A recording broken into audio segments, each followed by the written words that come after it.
Smith. Reprise du débat, le député de Nanaimo, Lady Smith. Merci, Monsieur le Président.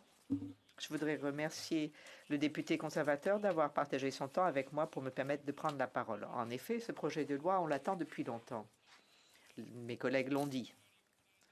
Les organisations de la société civile le demandent depuis longtemps. Les agents des services frontaliers sont en première ligne. Ils effectuent un travail important. Nous avons des millions de voyageurs, 95 millions de voyageurs qui interagissent avec l'Agence des services frontaliers année après année. Il est important que le travail accompli par les agents frontaliers soit reconnu, qu'il soit respecté. Ma sœur a été agente de police de l'OPP pendant plusieurs décennies et j'ai une personne de ma parenté qui est dans la GRC. J'ai pu voyager, me déplacer avec eux dans leur travail et je trouve important que l'on défende les gens qui se dévouent pour servir nos collectivités. Tout comme on apprécie le travail des membres du service de sécurité parlementaire. Il est important que ce respect soit en place. Ceci dit, il y a des cas où les médias reçoivent des plaintes. Les gens se plaignent auprès des médias. Il y a notamment une femme qui avait été un peu maltraitée par l'Agence des services frontaliers. Fouille à nu, arbitraire selon elle. Et en déposant une plainte à l'Agence des services frontaliers, elle n'est pas sûre qu'elle soit traitée avec le sérieux voulu. Il y a eu d'autres cas où on a allégué des comportements répréhensibles de la part des agences de services frontaliers. Mais bien entendu, c'est une énorme organisation. 228 cas de négligence de devoir, 59 cas de harcèlement, 38 cas d'association criminelle, des cas d'abus d'autorité, 7 cas d'agression et des cas d'intimidation, 5 cas de menaces, 5 cas d'agression sexuelle, des introductions de marchandises à l'encontre de la loi, etc. En fait, quand on franchit la frontière, on se retrouve dans un no man's land, un territoire où on a peu de droits. L'Agence des services frontaliers a toutes sortes de droits. Elle peut prélever des échantillons de sang, de salive. Elle peut se permettre de fouiller votre ordinateur, d'effectuer des fouilles à nu, de garder une personne en détention, d'arrêter des visiteurs. Nous avons eu 14 décès dans des centres de détention de l'Agence des services frontaliers sans examen indépendant de ces décès. Sans retomber au vu de la justice criminelle non plus. Il était donc impératif de mettre l'Agence des services frontaliers au diapason de toutes les autres agences de sécurité publique.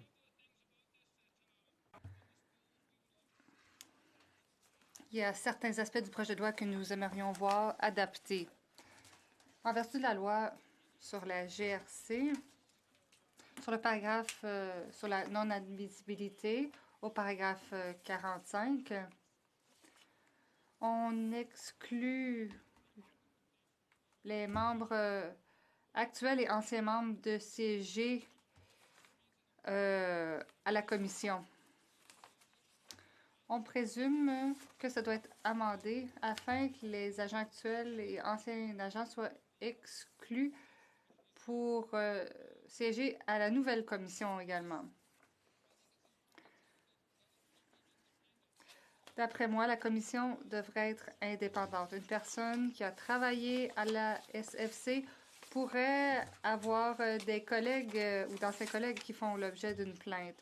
On veut donc avoir un processus complètement indépendant. Vous savez, quand on travaille dans ces organismes de sécurité, quand on est policier ou autre, c'est comme une famille. On croit que tout le monde est sans tâche et je sais que c'est le cas pour ma sœur lorsqu'elle était dans la police provinciale de l'Ontario. Elle était à la commission Hyperwash qui se penchait sur le comportement répréhensible d'autres agents. Au début, elle a eu de la difficulté à croire qu'ils auraient pu être impliqués. Ce qui est arrivé, c'est que les pires comportements de certains membres de ce corps policier ont été dévoilés. Il est donc important que l'organe soit indépendant. Il faut que l'examen soit fait de façon convenable. Évidemment, il y a d'autres changements qu'on voudrait voir. Les avis pour les gens qui sont expulsés. Il y a un cas de cet homme, Richard German, un homme autochtone qui est né en Californie, qui a vécu toute sa vie à Cowichan-Langford. Il s'est marié, il est un leader communautaire et juste avant Noël, sans avertissement, ses papiers de citoyenneté ont été remis en question. Des gens de la SFC sont arrivés chez lui. Ils l'ont amené devant sa femme, qui est une survivante des écoles résidentielles. Tout le monde a été traumatisé. On l'a amené dans un centre de détention à Vancouver. On a ordonné qu'il soit expulsé aussi rapidement que possible. Il ne savait pas ce qui se passait. C'était juste avant Noël. Heureusement, il travaillait à l'Université de Victoria et la députée de Saanich Gulf Islands a travaillé avec le ministre pour qu'il ne soit plus en détention. Ce serait donc bien d'avoir un système d'avis. Je comprends qu'il y a des gens qui pourraient peut-être s'enfuir avec un avis, mais ce cas démontre clairement qu'on ne peut pas juste se pointer chez quelqu'un avant Noël pour les amener en détention. Ce n'est pas très approprié. Alors, c'est un autre aspect qu'on voudrait voir amendé.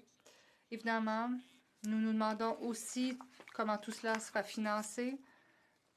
Il faut que la commission des plaintes ait des fonds nécessaires pour faire son travail. Nous croyons que c'est un projet de loi important toutefois. Il faut l'adopter.